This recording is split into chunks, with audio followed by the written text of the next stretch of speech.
أعوذ بالله من الشيطان الرجيم. بسم الله الرحمن الرحيم.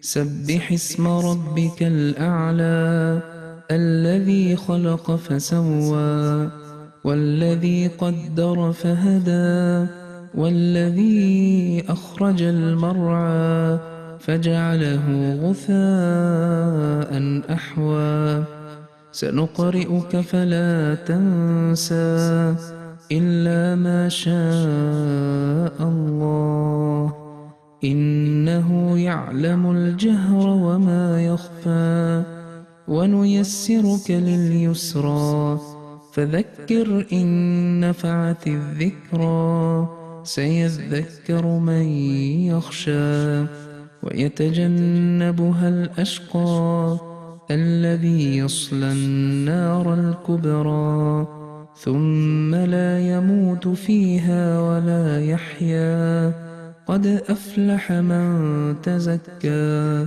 وذكر اسم ربه فصلى بل تؤثرون الحياة الدنيا والآخرة خير وأبقى إن هذا لفي الصحف الأولى صحف إبراهيم وموسى.